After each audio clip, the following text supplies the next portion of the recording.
Hello, hello, hello. Merhaba, zdravo. Yasu, zdravite, peshendjete, and what else are we missing? Bună ziua, of course. Those are the most major ones from coming up from episode to episode, and we keep on doing them because we include all of our audience as much as possible. So today on our show, we're having one really exquisite guest. She's come from the US, but of course she has Balkan roots, and she's an environmental scientist. Her name is Nina Adjanin, Dr. Nina Adjanin, or she has PhD, and she, besides being scientific explorer and doing lots of interesting stuff, with interesting background, she's also alpine mountaineering person, doing also cross oceans stuff on boats. I will not tell much about it, but she's an amazing individual, and this was an amazing episode. So what can our guests, at least you can give some teaser on it, what our guests can expect? Well, during this episode, we discussed with Anita about her Balkan backstory. How did she end up in science? What is she doing about explorations and her adventures in different parts of the world? So it will be a really inspiring episode for everyone. Indeed. We will hear a lot of stories, a lot of inspiration. So enjoy the episode. And before starting the show, please subscribe and see our previous videos as well. Yeah. As you said, get inspired in this episode. We were, for sure. You will be, to some extent, hopefully. Let's hope the maximum. And sit back, stand up, swim, enjoy, just be safe. And let's kick off with this episode. Without further ado, let's go. Let's go.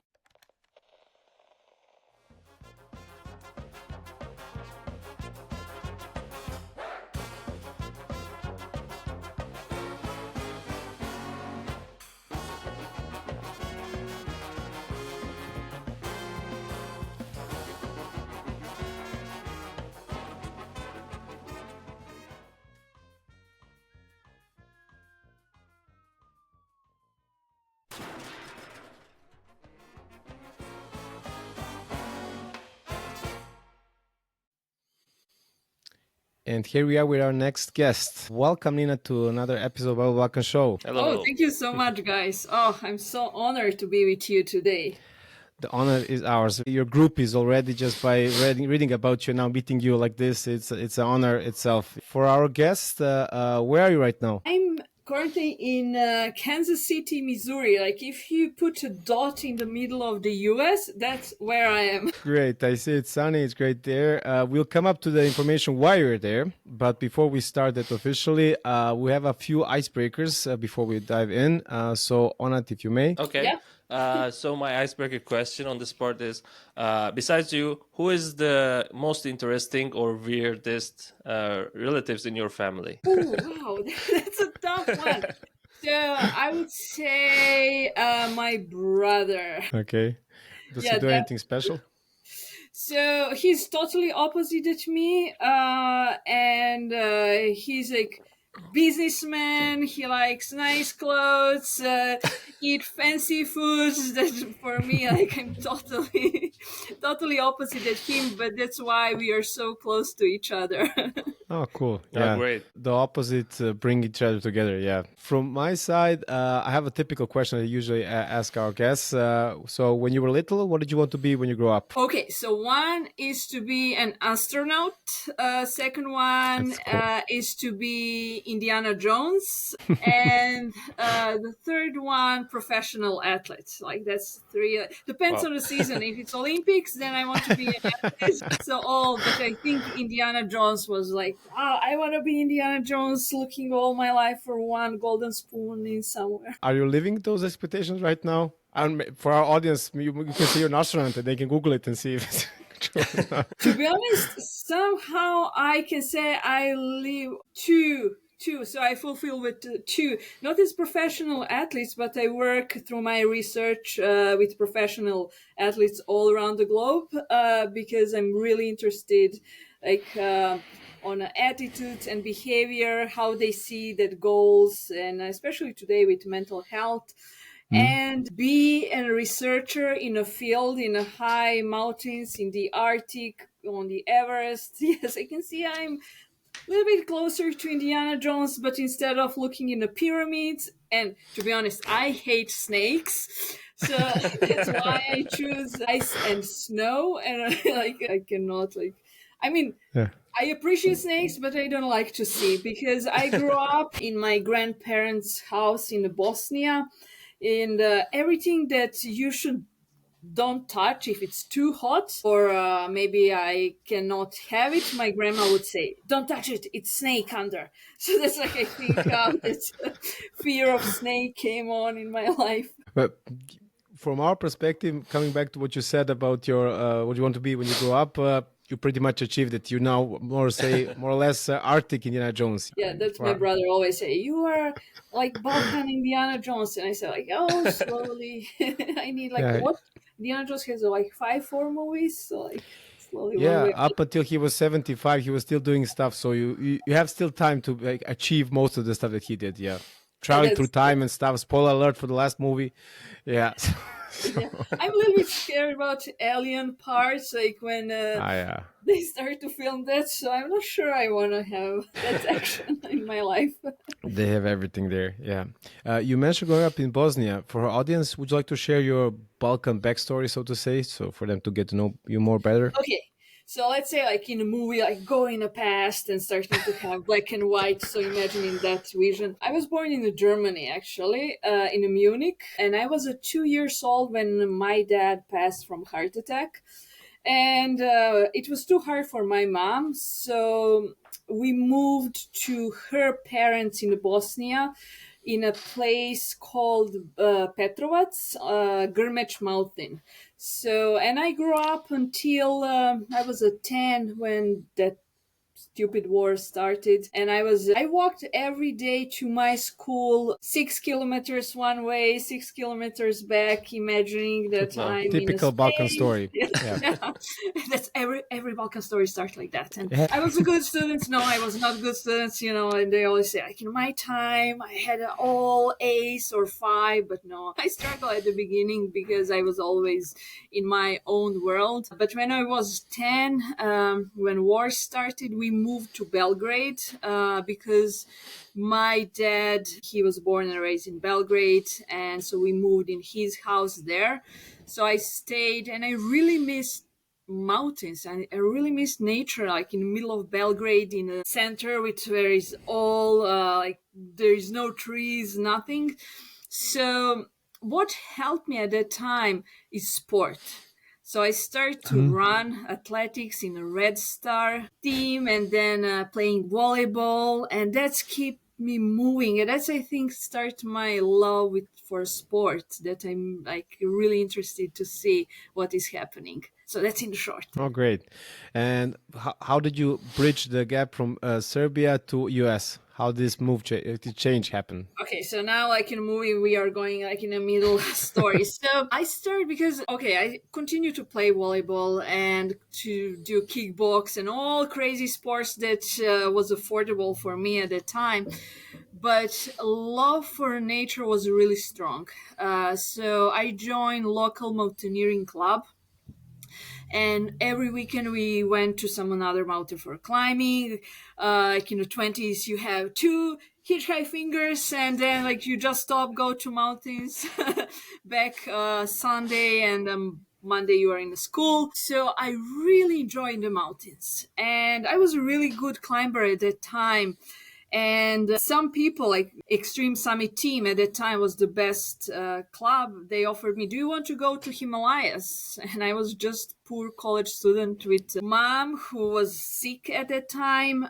So I said, like, I have $0 in my pocket. Like, I cannot afford even shoes to buy. And they said, like, okay, we will find the money for you, but you will take care about clients. And I said, like, wow, I'm going to Himalayas. So then I started to work as a guide, travel to Himalayas, and I thought that Himalayas are all white, that are forever and ever snow and ice. We went there, so we were in the Tibet side, and it was dry. It was all sand. It was all gray. Wow. And I was like, we are almost on a 7,000 meters, and it's a rock. Where is the snow? Like, where is that everyone told me about forever and ever snow and ice? And they said like, yeah, it's melting. And I was like, at that time, I was 24. I said, like, we need to tell someone. This is not okay. I mean, something is happening. And also I saw that local people that they see at the time they see the difference and they are ready to change location, but they don't know how. They need to move to bigger cities. So that moment, I was like, I need to do something with my life because I'm so connected to nature. Like, we need to tell a story about this. So I wanted to go back to graduate school, and I got offer from Ohio University scholarship to come to join for a master's degree there. And I was like, okay, I will pack my stuff and I will go. I don't know where I'm going. I don't know what I'm doing. I have one bag, one ticket, and just I'm going there. So luckily, my husband joined me at the time. So we needed to marry because of all paperwork. It's easier. So he helped me a lot at the beginning, just like to support, because coming in the US from Balkan, and they said like, hey, all papers need to be in APA. And I was like, what the heck is APA stuff? Like, I have zero clue because I used to give my all assignments in a paper, type on a computer, printed, but like everything is now in some system. So it was really hard for me at the beginning of my graduate school in the US. And at the same time, I needed to work as a graduate assistant, teaching assistant, but like, yeah, I need to do it. And people were super nice and supportive. And another thing that I really struggle, I have dyslexia. So I struggle a lot with writing, like, especially in English. My Spelling, yeah. I always mixed. Yeah. So I call it like, can someone read my paper, please? So I had a big support, like that, from community, from other students. So I remember there was a one student from a UK, and Americans, they are so nice, and I can say sometimes naive, super kind. And my friend from UK, she's like real UK humor that you can recognize, and she was always like, again you, which I need to read your paper, like. And I said, please, can you read? And what happened, because sarcastic way, yeah. American and British, they have different letters, and then even what she Color fixed, with you, without you, yeah. like whiskey or like. And then every time she fixed my paper, I got mark 0 because like it was on a British, and I was like, oh no. So anyways, so after I finished my master's degree first, I said like, yeah, this is great.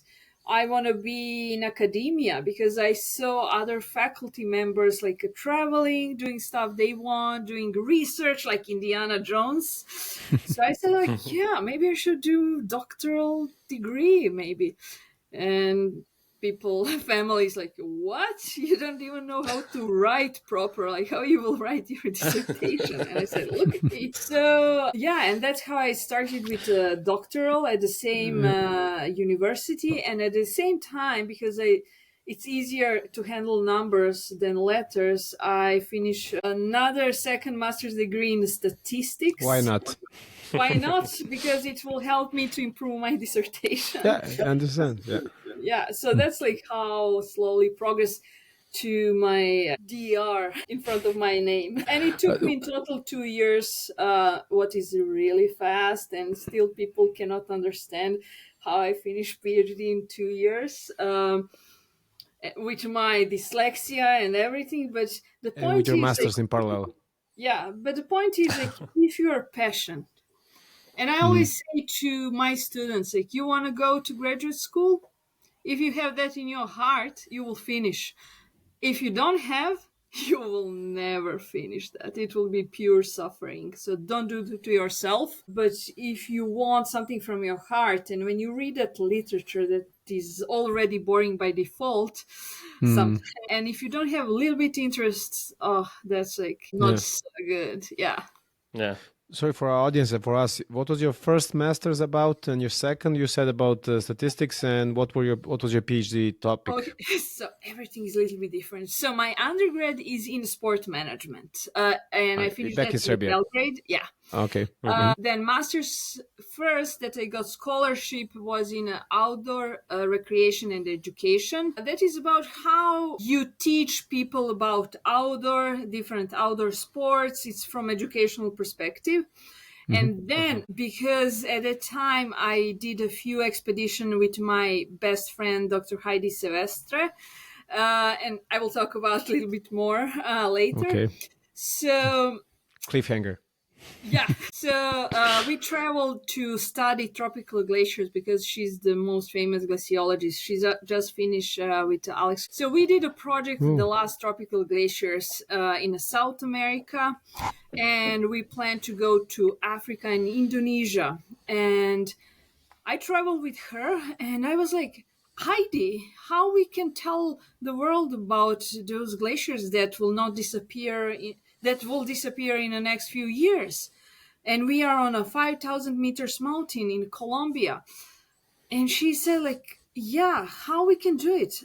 And then that was my idea. How what I will do for my dissertation is actually how we can use technology such as virtual reality to tell a story about the climate, to tell a story about the glaciers that will disappear very soon, and to tell about what is happening without traveling to specific location. Like, because it's really hard to afford travel to see one glacier in South America, especially if you're a student. So how those devices, VR, can be used for the purpose of learning what is happening with the nature. So that was my dissertation, and that's my technology for education is my more narrow doctoral side. Yeah, understood. It kind of like goes hand in hand with together. It's complementary. Your master's about statistics and data with VR technology and education that you did before, and your expeditions. Talking about expeditions, could you mention a few of them at least, or just start? Where did you go first? Okay, so before academia life, I did a lot of climbing all around the globe. So I went, I think, over 12 times to Himalayas. We climbed Big Manaslu, we climbed Everest, but the weather was too bad, so we didn't reach the summit. South America, the highest peak, so, and also big walls in Alps, north faces that are really famous. So I was like big passion climber before, and I had one accident, like big accident that changed me a lot. Is 2000. At that time, my boyfriend and our best friend, they died climbing in France. So they fall from 800 meters route. And yeah, after that I was like, yeah, I don't know, do I want to climb? Because you cannot climb if you have something on your mind. That's because you always climb with your partner, and I mean, if you have that kind of thoughts, you can put your partner in dangers. So that's changed me. I went back to Nepal, so I spent some time in a Buddhist monastery to learn about life, because in Serbia, Bosnia, Balkan, when someone died or passed or something happened, people see you differently. Like, they don't know what to tell you, how to step to you, to make you funny, like, or to cry with you. So it was difficult time, especially when you are 27 and you're totally alone. So I packed my stuff and back to the mountains in Himalayas. So I started to learn about life. I said in a monastery, like, okay guys, I grew up in a communist country. We don't believe in anything, but like, tell me how you see the world, how you see the life, how you see the death, how you see, like, maybe, I mean, why I should be sad if I can, that can be different, because I cannot change something. So I learned a lot. Am I Buddhist? I can say no. Am I religious or something? I don't know. Like, sometime I have 3 religions come through my mind. All depends on situation. But I Yeah. appreciate a lot. I mean, it's just like see different perspective, and that's open your mind. That's it's not how like you grow up, so it can be different. So then after, I said like, should I go back to climb? I decided like, yeah, that's my life. I'm a climber. So I Yeah, but went. sorry, climbing with ropes, right? Like not Yeah, just walking, but properly with hooks and yeah, everything. Oh, yeah, with okay. everything. Yeah. So I back to Denali, and I climbed the highest peak of North America totally alone, and it was great experience. And also I saved. They said I saved one life, but I don't see that because they Oh, left one guy, and I helped him get down, and I back to reach the summit. And next year wanted, because I love history, and historically Nanga Parbat in Pakistan, that's what entire German history is based. Like they didn't want to go as much as other nationalities to climb Everest. They wanted Nanga Parbat, so they called mountain of that. So, and I was really interested, like why Germans wanted so much to climb that mountain, and why it's huge history, because they believe that Aryans, blue okay. eyes, come under that mountain. Okay. So Just a we went disclaimer: not all Germans, the baddies from the 1930s and 40s, and the ones before. even Yeah, yeah, before yeah. they are interested, and Some also origin. Yeah. Mm. yeah. So even Hitler sent few expedition there to climb to reach that peak. Mm. So what happened on that expedition? I was part of international expedition, and we are all professional climbers. Like we didn't do like commercial expeditions, like having a party. No, we were there for climbing. So there was from Russia, Ukraine, like all around. So it was an 18 people team, and we split at half expedition. So how it's work? Half expedition go set up a rope, we go down, second part of a team go up, bring stuff, climb, and they go down, and we always switch, so we support each Uh-huh. other, because it's huge logistics how to make it work. And in the middle of expedition, so like after 1 month, so it was supposed to be 2 months long expedition, I was with first team. I was in a camp 2. We reached camp 2 called Eagle Nest. What happened at the evening? So we always on the line with the base camp, and we said like base camp, just check for a weather, because someone was always in a base camp giving us that kind of information about weather, wind, anything happening. So, and I was on my walkie-talkie, and I was like base camp, 0. Okay, but I know we talk like morning before, and okay, so we went to bed, we wake up again, base camp, nothing. Then what is happening? It's not possible. Like we see signal, we can see a little bit visual where is our base camp. We took our camera, we zoom on a base camp, so it's supposed to be the most safest place where we have all our equipment. We go down for the rest and to prepare. We zoom, and we saw people laying down like sardines on the ground. We don't know what is happening. Like we are totally lost. Then like what we should do? We are in the middle of the mountain. We have maybe 500 meters to the top, but base camp, we don't know what to do. Then we wait, we try to call, nothing. Then we took satellite phone, we called embassies, no one responded. It was a Sunday or something like that. Then we called police, they ignored us, and I don't know, maybe Turkey embassy or someone responded, and they said, okay, we will alarm and we will see what is happening. Sorry, at that point, did you already knew something was terribly wrong with them? And I mean, you have that feeling because you see for 4 hours people are laying on the ground. Like you it's can cold see and you're not moving. it's Yeah. cold and why people are on the ground.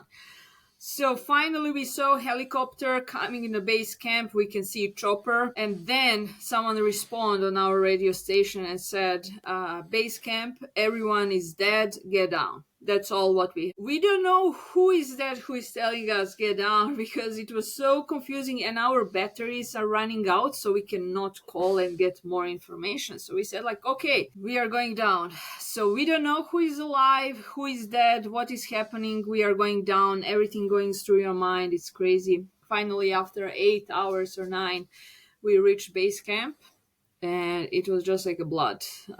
So what happened? Like, I couldn't find my socks. I couldn't find anything, passport, money. I didn't have much money, maybe $300. I mean, nothing. And they told us that Talibans walked up 3 days, stayed for a few hours. They killed people in a base camp, took maybe totaled our documents, and they left. But still, we don't know what was the reason why they did. So we didn't have politicians, we didn't have journalists, like normal targets of Talibans. Professional athletes, professors, normal people. Like, why? So still, I have zero clue why. But that changed me, like, to not go back to really high mountains and risk areas. So yeah. But you were also lucky yourself, as you said, you were switching all the time, so it could have been Yeah, your group that was there. pure luck. Oh. That's true. Like, in a case I was in a base camp, I would be someone with bullet in my head. So what they did, they tied hands and they shoot one by one in the head, like in sardines. It was bad. So after that, yeah, I back to academia, and then luckily with my best friend Heidi, we start to think about climate change. I know now I'm switching topic from No, something totally what happened. okay. Thank you for sharing the story with us. Yeah. Yeah, but yeah, the reason why I don't climb like high mountains. But now my few last expeditions that I did, one was Are 2021. scientific now, not that Yeah. those ones were like for yourself, private ones, but these ones are scientific one, yeah, in your field. Mm-hmm. Yeah, that's correct. So before it was for me like, yeah, I want to reach that mountain. I want to be the first Serb or Balkan or Bosnian like there. But then I figure out that's not the real purpose why I should do that. Like, why? Because I guess when you are young, you are full of ego, and like you want to have all lights on you. But when you get older, you are looking for a real purpose why you want to do something. So I'm really interested in extreme environment, such as Arctic, Antarctic, high mountains, oceans, like big, like really extreme areas. And with that climate change, what is happening, and global warming, that's my purpose. That's my purpose where I see myself, and I like to do research more about that and the use of technology, because today everyone is on social media, everyone is on a computer, and even now talking to you guys here, like, we are using technology. So like, True. let's see how we can use technology to improve our knowledge, our skills, and experience as well. So yeah, so for now, since 2000, all my expeditions are specifically for the scientific purposes. And the biggest one and the most challenge in my life that I had was that 20 Climate Sentinels, led by Dr. Heidi Silvestre. So the story behind that expedition, so it was just at the beginning supposed to be 6 female researchers for 36 days in the field collecting data on a black carbon in the high Arctic. And after 2 years preparation, 2 of them got pregnant. So at the end, it was 4 of us.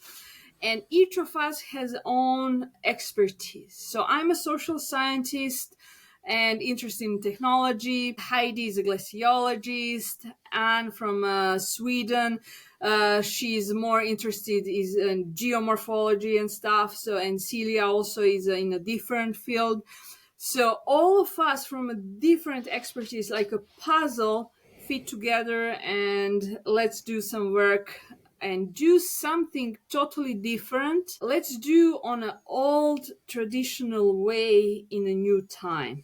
because collecting black carbon, if you use snowmobile, if you use helicopter, carbon will be on a snow and our data would not be Uh-huh. correct.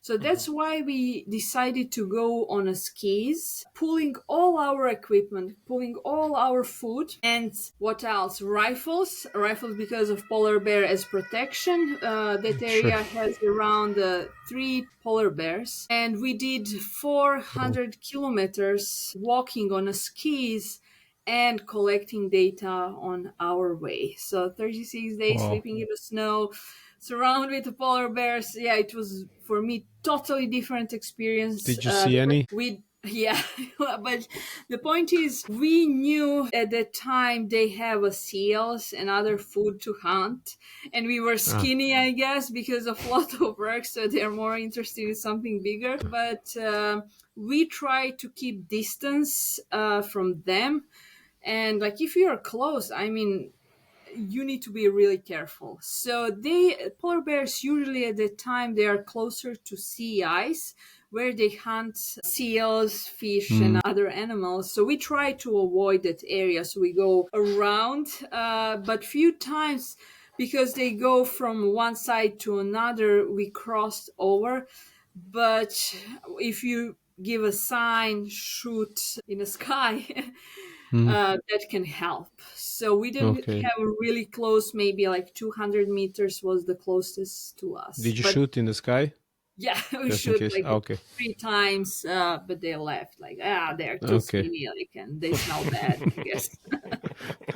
No need to die for a snack. Yeah. Yeah, like that. In the end, what did you discover? So still, because it's take a lot of time, and we did it. So that's the science. That's the craziest part of science. We did in a time of COVID, and that is like outlier in data because people didn't travel at the time. It was not pollution as normal. So you can see on your snow, like later on, that like if you dig deeper, like you can see more black layers. And when we went, like it was more fresh snow, and so definitely that had huge impact. But our data was outlier. I mean, still they are processing, and it take more time to look. But it was really interesting. I mean, it would be good if we could do again, but it's tough and it's really hard to do it, to collect and to compare the difference between normal year and COVID year when it was a totally different time. Yeah. Nevertheless, you have a potential scenario in the future to say if we drastically reduce the amount of carbon that we do as emission, then you see the impact at the end. Do you visually see the carbon itself, like the black layer on top of the glacier and snow? You can see unbelievable, especially on ice, because on Oh, ice can be like you can see black ice, and I was like, wow. And you can see the layers a few times from from volcanic ash can okay. be stick on a surface, so you can recognize. And with that, why it's black carbon really problem is that black attracts sun and it's cause more melting, so that's Oh, how it sure. speed up entire process. And that's the issue for tropical glaciers that we are studying now. I mean, my friend, she's a glaciologist. I'm just someone who is doing more social science perspective studies. But that's the problem. Like in that equatorial area, there are many volcanoes, like a lot, especially in Indonesia, as well in Africa. And yeah, think about South America. There are many active volcanoes that just like a pipe, like a lot of smoke, and that goes on the surface of glaciers and just like speed up under. It's just like a warming. At least on this part, we don't have any impact as society when it comes to using cars with combustion engines and stuff. That's where we have major impact. Yeah, that's That's true. okay. I mean, it's always nature there, like a volcano, position of globe, and everything. But we as a human, yeah, that's caused a lot, and especially like in Bogota, like a big cities with a lot of cars. Yeah, I mean, it's crazy. Like, you can feel that smoke and like a dark. And I saw like a few days ago, it says how Jakarta is one of the most polluted cities in the world. And even think about Not Belgrade. Belgrade, Sarajevo as well. So Skopje, I yeah. always, my heart is like, why? Why?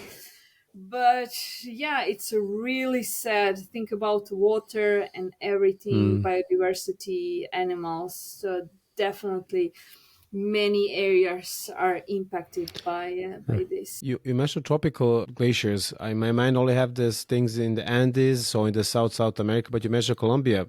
How is it so that they can be Yeah, also so found? always when I talk about tropical glaciers, people like tropics. They're all like should be jungle, nice beach, like coconut.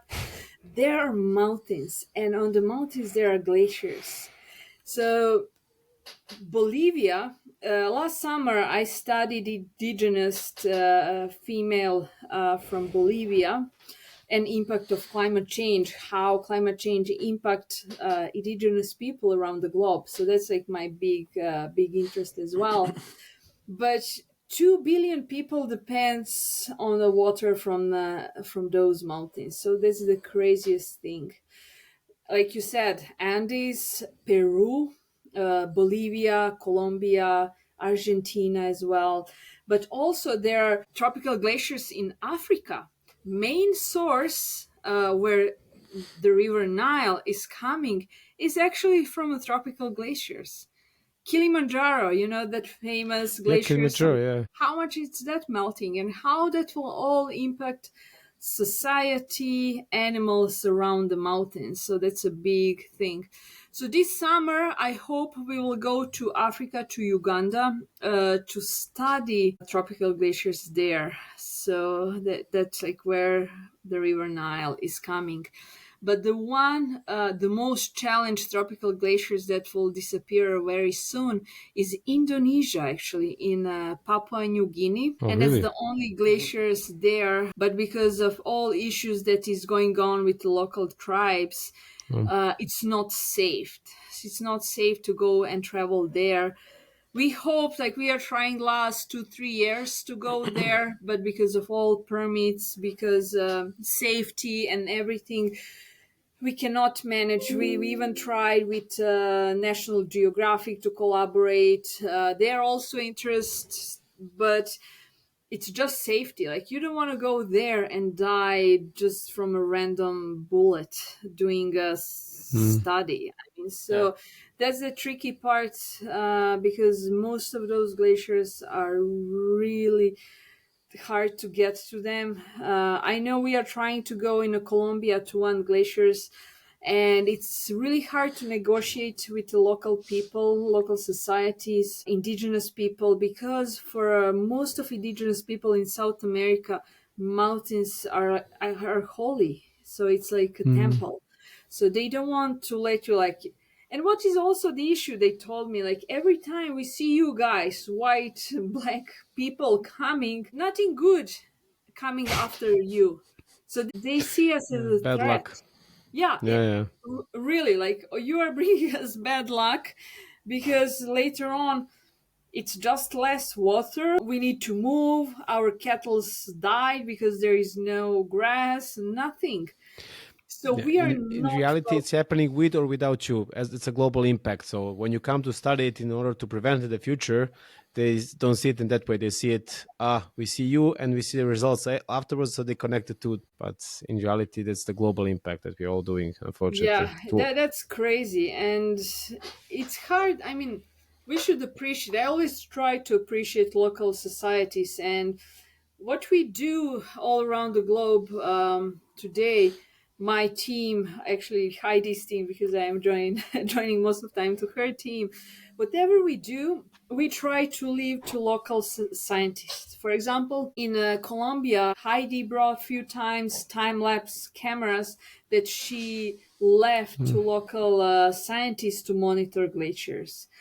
And if I do my study, I will always include and I will provide all data first to local universities, local Yeah. institute before I just publish one paper and it's just few more citation for me. Like, yeah, that's not why I want to do that. No, I need to Understandably, have better impact than just like, yeah, one more paper, boom. that's not enough.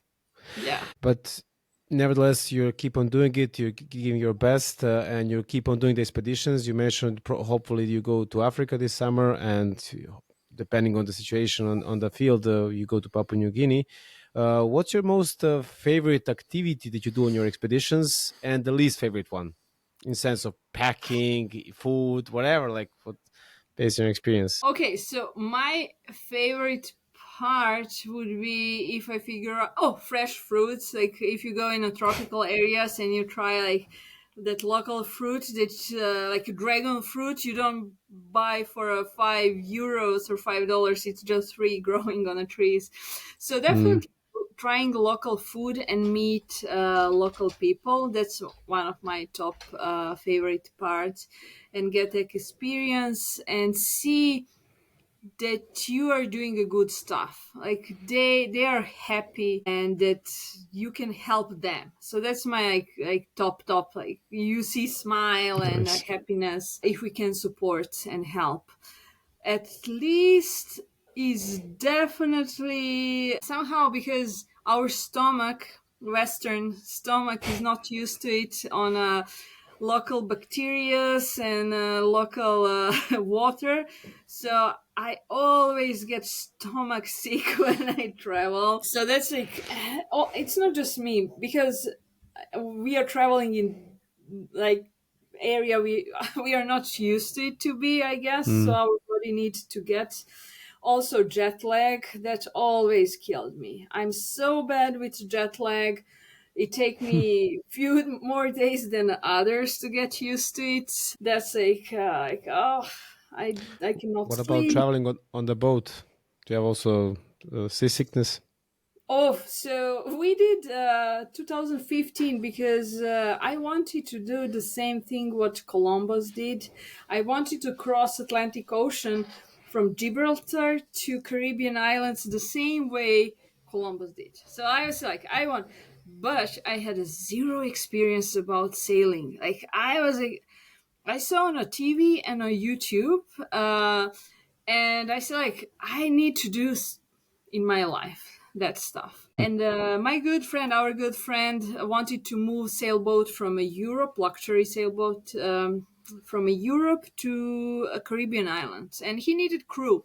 I mean, who is crazy to spend 6 weeks on a sailboat in middle of nowhere sailing?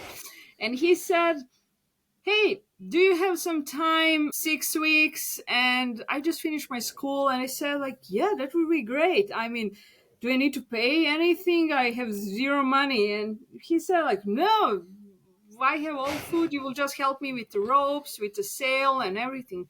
And because I'm a climber, I know knots and I know what to do when you suffer. Handle, because people get crazy, like if they cannot go from a boat. And because of my experience being in a tent when it's bad weather, I know like how to handle that Oh, stress and everything. So anyways, I get on, maybe I spent 10 minutes before on some other boat. So we went from Gibraltar, Spain, 5 weeks to Caribbean islands. So I learned oh, so much that never thought I will, especially about myself. And that at the time, bucket was my best friend because of seasickness. But I saw like being on the middle of Atlantic and seeing moon and figuring out how nature is actually wow. beautiful.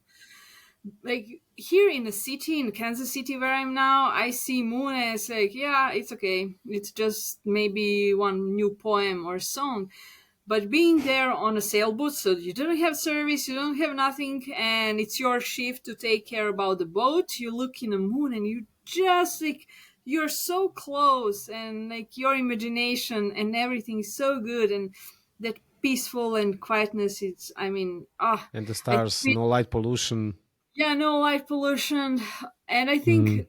everyone in some time of life should have that, like you said, no pollution, far away from any technology, just be with the nature. It was amazing. Like then from that moment I start to appreciate nature even more, to be honest. So yeah, sailing, interesting experience. I thought I will never say something what I will tell you now, that I thought I will never step on my with my feet on any sailboat ever, but now I want it more than anything. I really miss. So my bucket list is to cross one day Pacific Ocean, I like the and Kontiki expedition. oh, not like Kontiki expedition, right? No, Yeah. I'm just kidding. So yeah, I would like to do more sailing. So I joined here close to Kansas City. We have a few big lakes, not like big lakes Chicago, but some lakes. So over the weekends, I join two local clubs. So I do some sailing, learning more, getting more independent.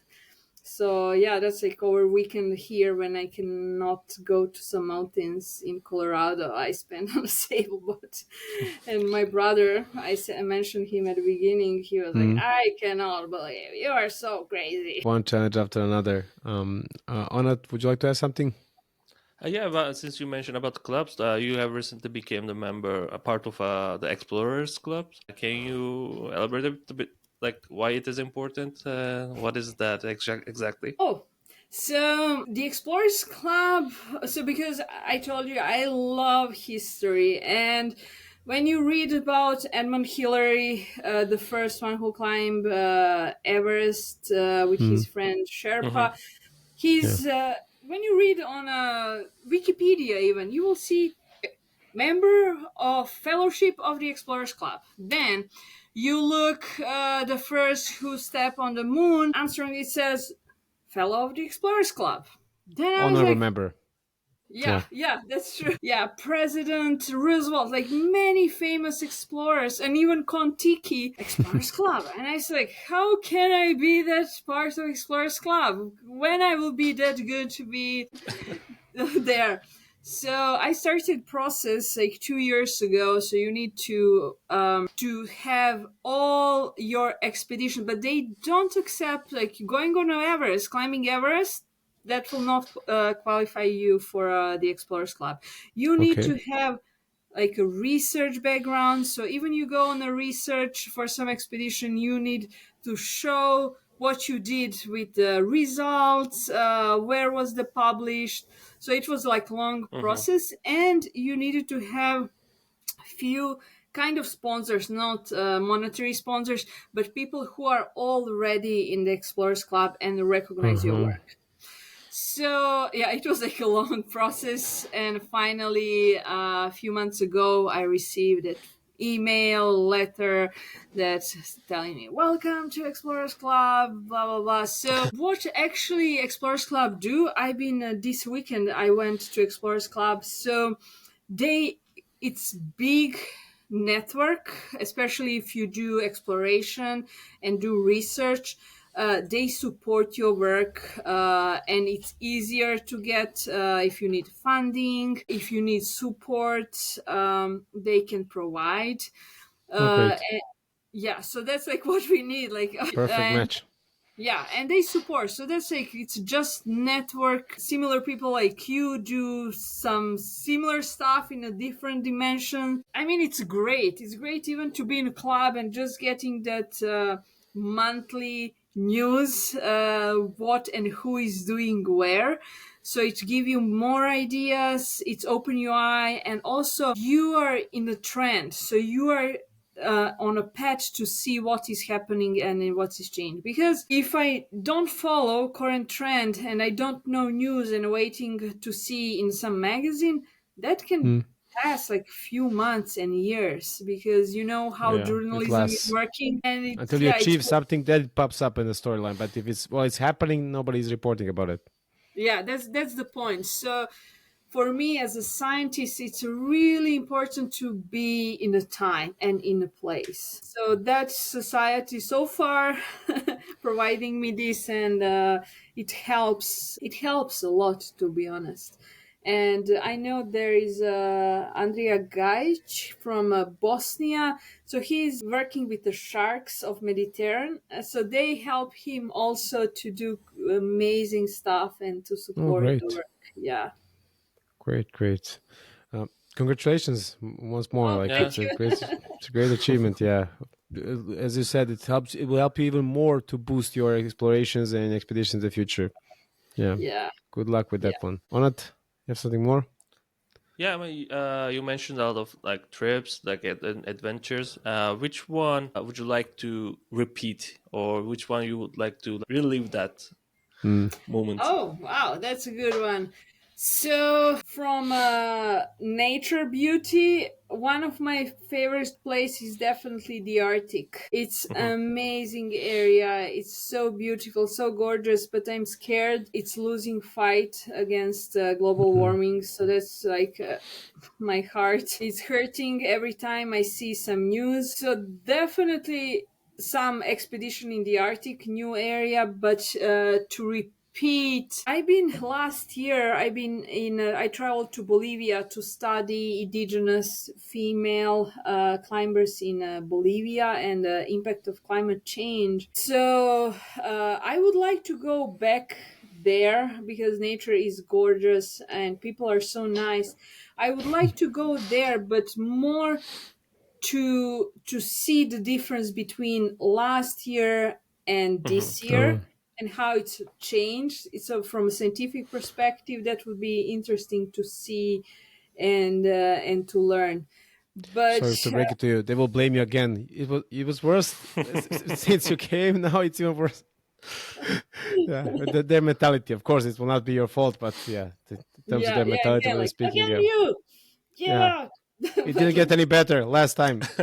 It was yeah, understandable. and where else? So I like also in Europe to explore some stuff. I will come this weekend to weekend. Oh my goodness, this spring I will come to Bosnia to visit my uncle in Nice. Bosnia, and I always like to go there, even. After war, there is nothing left, but more forest is eating down. Mm, So Hmm. that's the trip I always like to return and to see and to do as my part who I am. that's beautiful. Just a side note, also for our audience to know, after listening, I can say for myself, listen to how many stuff that you did, your beginnings, your journey, and where you are right now. Just a simple question: what do you do in your free time? Oh, Do you watching have it. it? Ah, perfect. Then you're like the all of us in that Yeah. case. So in my free times, I'm a big movie fan. To be honest, I live Excellent. life. So I don't like to watch drama. That kind. I like Transformers movie, like Star Wars, Dune. Oh, that's my Uh, favorite. And also second part was better than the first. Yep. Yeah. I like Taylor Swift. That's a big one. Listening music, So you're Swifty. Nice. of course. And yeah, bike. I like to bike when it's nice weather like today. And just like talk to my friends and talk to you guys. That's what I really enjoy. Yeah, really. We really cherish that. Yeah, great. Onat, would you have any questions for our guest? Actually, you mentioned about the Bosnia for this spring, but what is your next trip for in scientific way? Let's say. Oh, scientific. Uh, so once the problem is when you are a scientist, so it's like a roller coaster. So Uh-huh. all depends. It's so dynamic, especially because you need the permits, and that is Hmm. so hard to get, especially in third world countries. It's a huge process, and they see you from a Western country, and they say like, "Oh, we should ask for more money." But I'm a scientist. I'm a Hmm. professor. I'm a researcher. Like I'm not rich like what they see and they think. Mm. So all depends. Usually, what I do, I have a 5 bucket list that I want to do from a scientific Hmm. perspective. Like, I want to go back to Bolivia to do more study on indigenous communities, do Peru as well. Then back to Colombia to see and collect more data related to glaciers. Then also I have Uganda, that project that is also in a roller coaster up down. Indonesia is also on our list to do. Alaska as well, Arctic, high Arctic. So there are many projects. Like I'm working on 13 different studies. Wow. And slowly you progress on one. So you do like equalizer. Okay, I got permits here, so that's going up. I get rejected on this project, that's going down. I get some money for third project that goes up. So like it's all. I mean, you just need to have patience. That's the key, and it can be extremely stressful because like you have everything prepared. For example, 2 years ago we had everything ready for Uganda, permits, tickets, and my flight was through it was Kansas City, New York, Turkey, in Uganda or Kenya or so. And one day, permits, I had my bags ready. Even I have the small bags that you bring around you. Everything. 2 days, we got called from a French embassy in Uganda. They told us, don't come. There are operations from Congo, military operations between Congo and Uganda, and it's not safe.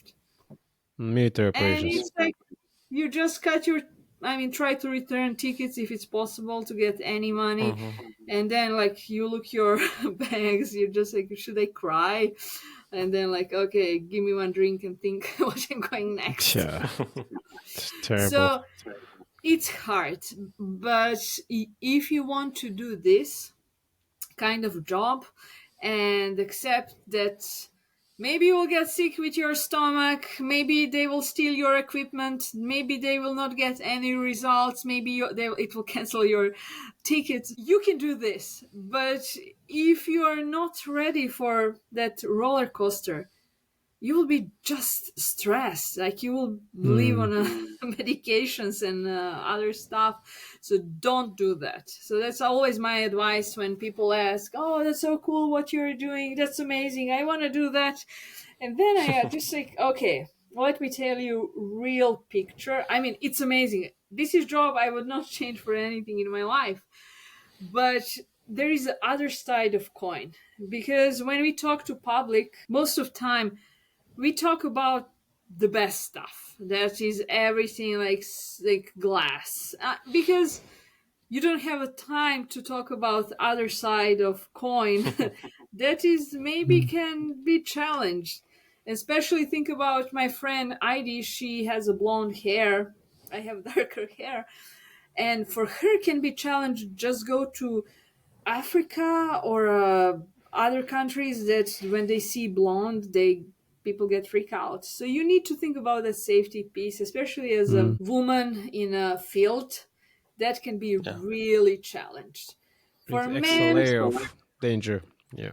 It's dangerous by itself, but even being a woman, it makes even more difficult. Yeah, that's right. So there are many stuff that you need to put in your puzzle before you decide to do that. But definitely I encourage many women, many young girls to think about to have a dream, even it's crazy, be an astronaut, pilot, military, whatever you want, do it. Do it if you want to do it from your heart, because it's possible. I always say I grew up in a crazy environment. My mom, she was drunker. She got sick.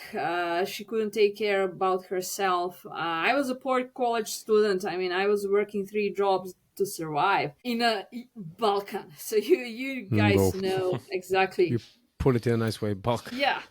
And I managed to do whatever I want in the end. It was not easy, but it's doable. So that's like I always to tell to my students in a class, what you want to be, where you see yourself, like what deep in your heart. Yes, you want to have the car or something, that's fine. But tell me deep from your heart what you want. Like what is your bucket list? Tell me 5 things from your bucket list And I will say, yep, do it. Perfect. Go for it. Great. That was actually, besides basically what you said, you covered up two of our most common icebreakers. One is what you want to be when you grow up, basically what you said, more or less. And second one, you not use quite often, what's on your bucket list. So it's just, we want to bring out from our guests, as you did right now, the best of themselves and the worst, just to spread out and to share to the world what they can achieve themselves. Yeah, you could not sum it up better than we did. Yeah. Amazing. Yeah. Yay. Yeah. On top of that, you also did my next question about what you would suggest to people to do in life. You already said it, how to change it. So kudos for that as well. Could you at least Don't say be for the... scared. Yeah. So the Don't be key scared. is like, oh, yeah. So the point is like, yeah, you have bucket list. What is your bucket list? Let me ask you guys. Arnold, would you like to share first? Well, for me, I'm doing stand-up comedy for around 7 months now, and I am trying to have a 1 hour special like show. So that is on my bucket list now. Amazing. on top of it. I'm crossing fingers. You can do it. You can do it. You can Trust do me. it. You're Thank you, already thank you're already you. achieving it. Oh, for me, I have a really long bucket list. Nevertheless, it goes step by step. It's being achieved, but the top ones are kind of like you and Onat combined. So I also like stand up, and also my thing to do it. He's doing it Turkish most. I want to do it in English.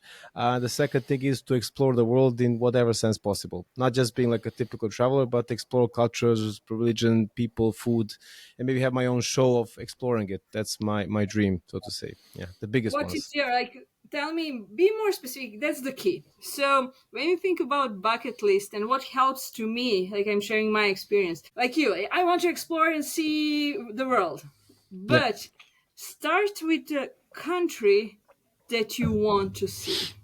What would be that country you want to see from your bucket list? Yeah, mostly third world countries, the one that you really hard to get there, and you don't know much about those people and their stories. You know superficially, but not as deep as they would like to themselves to share. So meaning it can Amazing. be Africa, or South Africa, South America, Central America, yeah, South Asia, those ones, yeah. Pacific ones, people don't tell about them as well, but they more or less live also to some extent, not like high level of GDP per capita.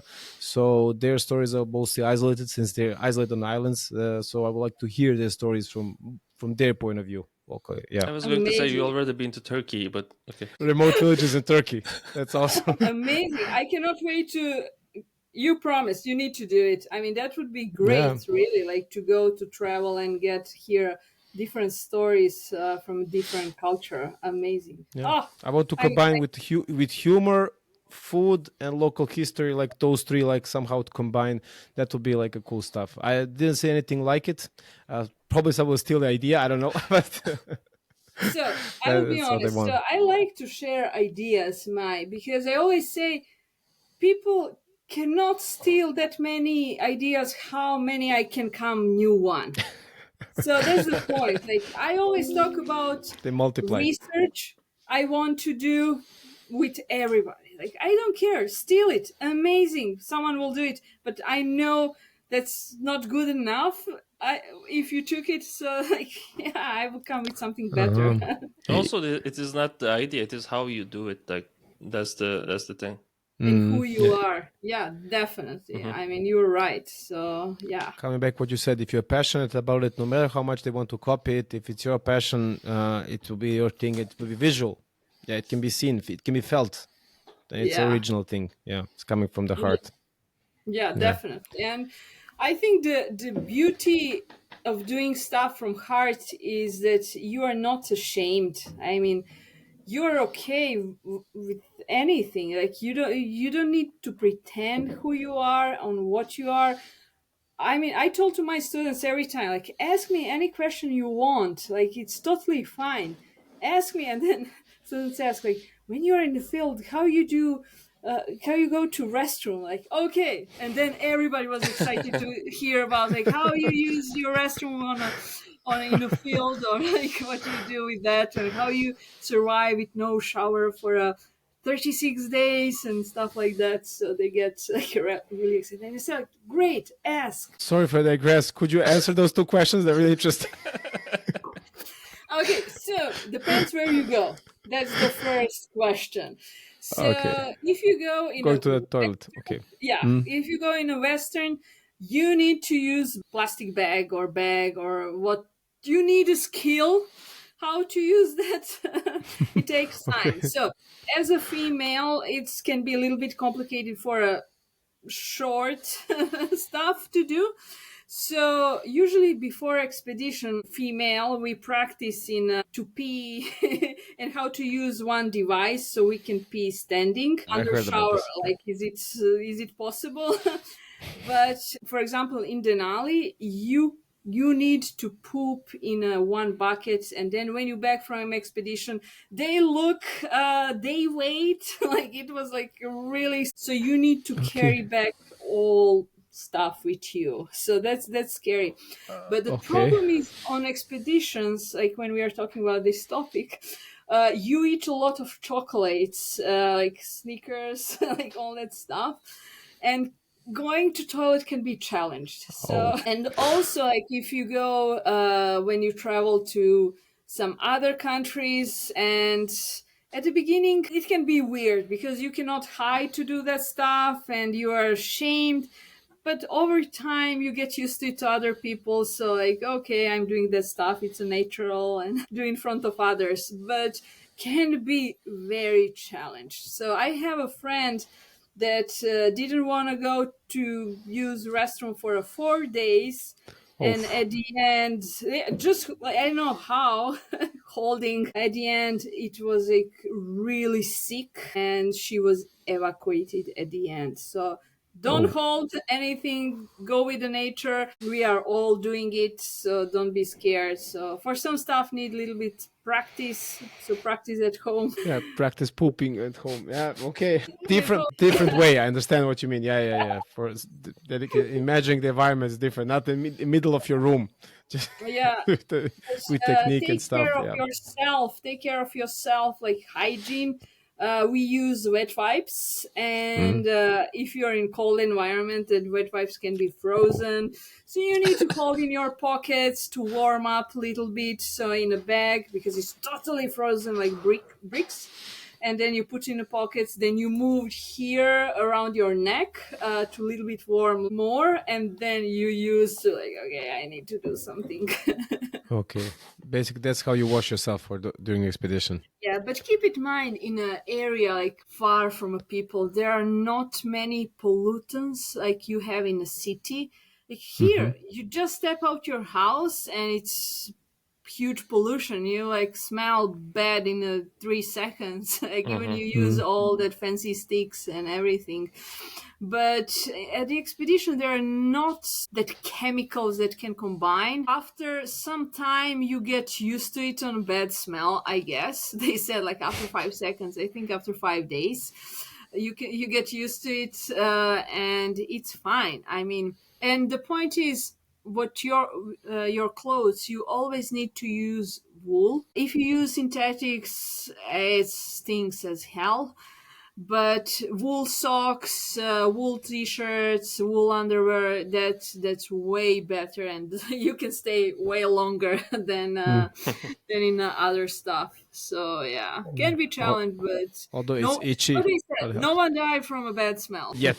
No, luckily. Yeah, luckily no.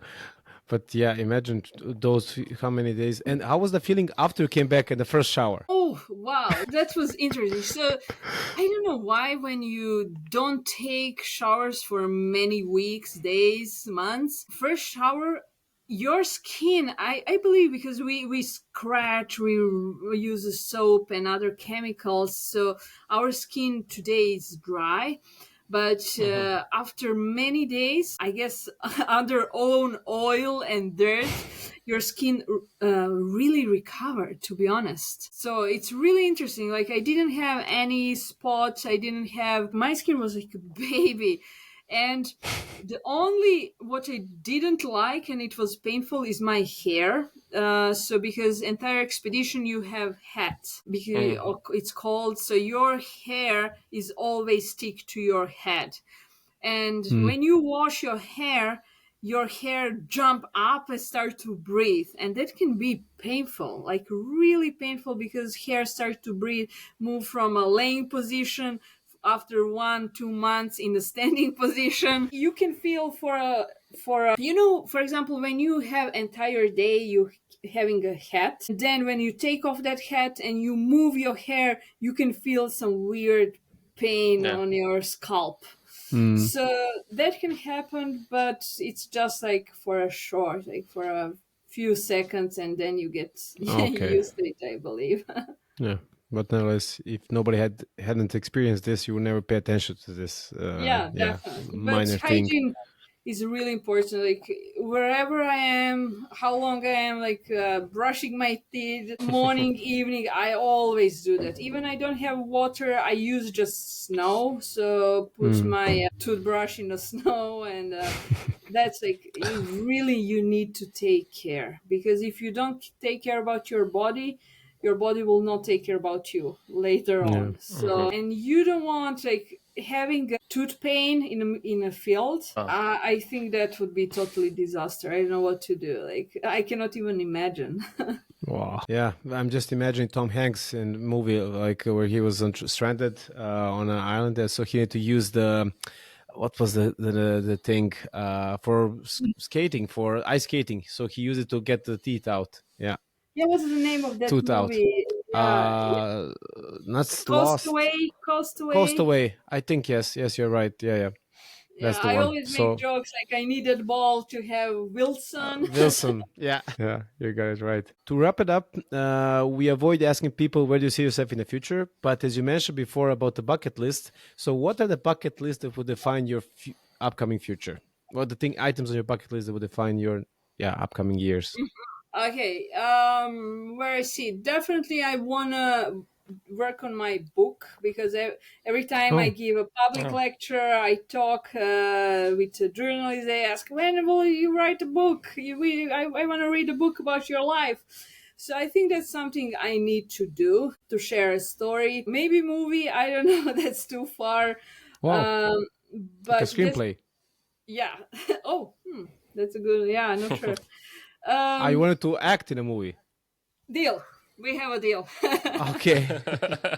So you need to come in a field and do Arctic stuff and fighting with polar bear. I'm just kidding. So definitely, the book. I want to do some few more expeditions, like in that Indonesia is one on my bucket list. Definitely, I want to learn and to be a pilot as well.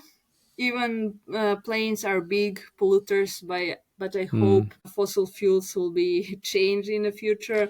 You already have the small ones like Cessna one, but the model with E, like electrical one. So we have this option. Slovenian manufacturer is making them, and a couple of them. Yeah, he sold it to some big company, but you have those. Pipiletka or something. Pipistrel, we know. Pipistrel, yeah.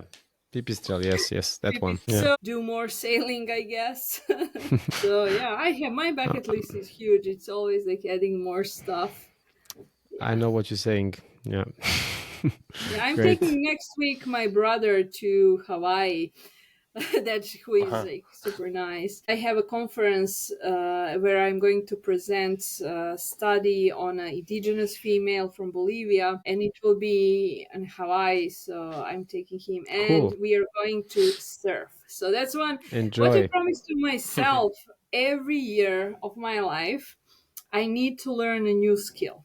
So every year, either this year, I guess it will be surfing. Last year, I started with GIS, my third master's degree, because I want to be better. For our audience to know. So that's Geographic Information System. So you can use for maps and satellite imagery. I want to be better, because every time I ask others to help me with that. So now I want to learn by myself. I don't need to ask others. Good approach. Yeah. So every year I need to get new skill.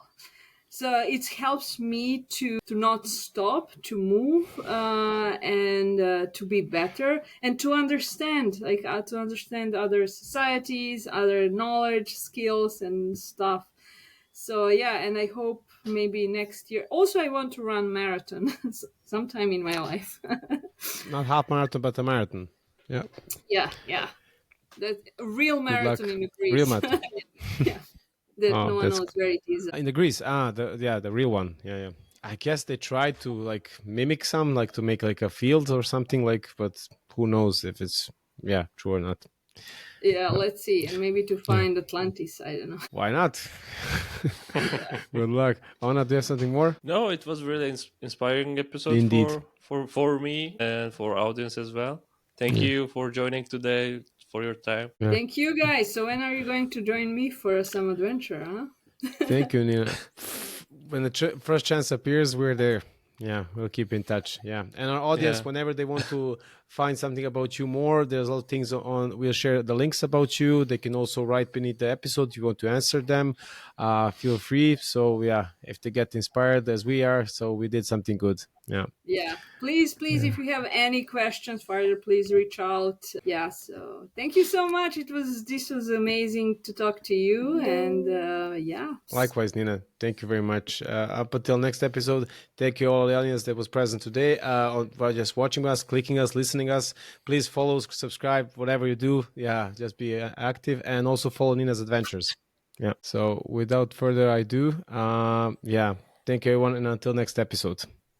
Yeah. Thank you. Bye bye. Bye bye everyone.